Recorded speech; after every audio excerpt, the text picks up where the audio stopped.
ओम श्री परमात्मने नमः। समाधि क्या है? समाधि का स्वरूप क्या है?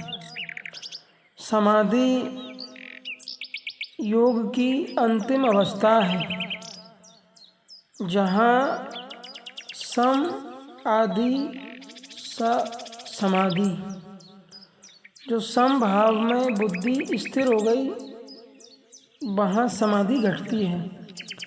बुद्धि का समत्व में स्थिर हो जाना समाधि है।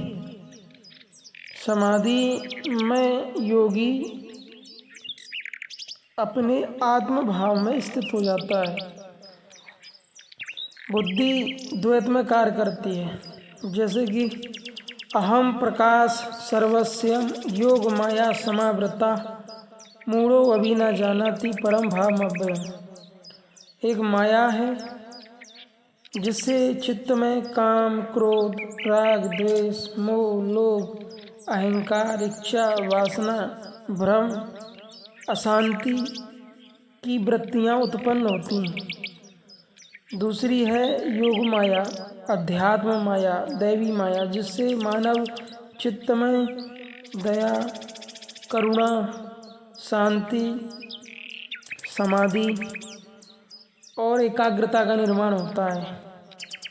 ये दोनों वृत्तियाँ जो हैं दैवी और आसुरी, जब अपने मूल कारण में विलय हो जाती हैं उसके बाद जो अवस्था आती है उसे समाधि कहते हैं। समत्व की सिद्धि, स्थित प्रज्ञ कोई समाधि में ही होता है योगी। समाधि की अवस्था जाने से योगी को आत्म तत्व की प्राप्ति हो जाती है, तत्व ज्ञान प्राप्त हो जाता है। तो समाधि की सिद्धि कैसे हो? क्रम क्रम से मंत्र तप औषधि समाधि सिद्धियाँ। श्वास जो हम लेते हैं, ऑक्सीजन, श्वास प्रश्वास जो बाहर निकलती है, क्योंकि उसमें कार्बन डाइऑक्साइड CO2, तो श्वास प्रश्वास में जो मन जुड़ा है, जो संकल्प विकल्प करता है, उस मन का विलीन हो जाना, उस मन का जैसे मन है ही नहीं। जागृत स्वप्न सुषुप्ति तुरिया अवस्था में मन विलय हो जाता है। उस अवस्था में समाधि घटती है। समाधि को प्राप्त योगी संसार के सभी दुखों से मुक्त हो जाता है। असल में समाधि वो अवस्था है जहाँ संसार के सभी दुखों का नाश हो जाता है। अविद्या, अस्मिता, राग, द्वेष, अभिनिवेश, अविद्या और अज्ञान का नाश हो जाता है। काम, क्रोध, लोभ आदि आसुरी वृत्तियों का नाश हो जाता है और संपूर्ण दुखों का नाश हो जाता है और योगी को परमानंद की प्राप्ति हो जाती है। योगी को आत्म तत्व की उपलब्धि हो जाती है समाधि में। तो समाधि योग की अंतिम अवस्था है, जैसे यम, नियम, आसन, प्राणायाम, प्रत्याहार, धारणा, ध्यान, समाधि। सत्य, अहिंसा, अस्त्य, ब्रह्मचर्य, परिग्रह, इन पांचों का पालन करना यम है। यम से अध्यात्म का आरंभ होता है, जप, ध्यान वगैरह, इंद्रिय संयम।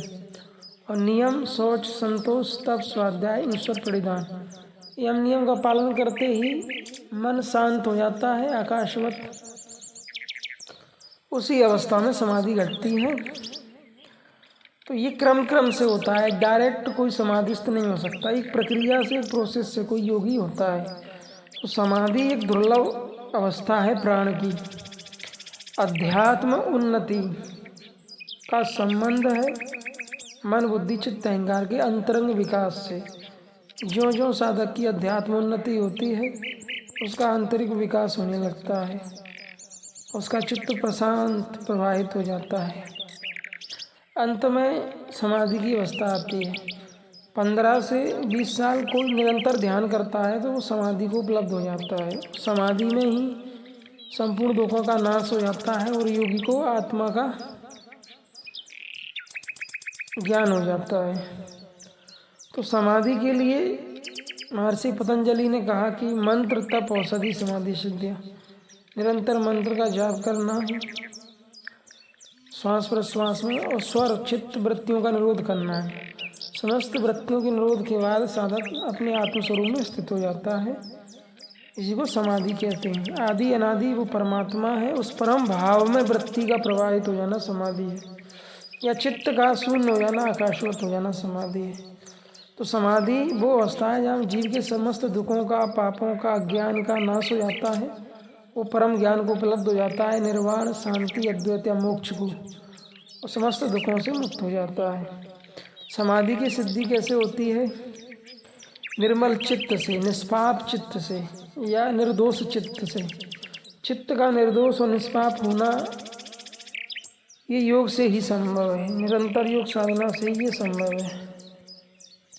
जब कोई योगी योग का निरंतर अभ्यास करता है तो निरंतर अभ्यास से उसका चित्त निर्मल होते जाता है, शांत होते जाता है, एकाग्र होते जाता है, और अंत में अवस्था आ जाती है समाधि की, और समाधि में उसको परम ज्ञान हो जाता है, और उसी परम ज्ञान के साथ उसके जीवन में परम शांति और परम मुक्ति का निर्माण हो जाता है। ओम।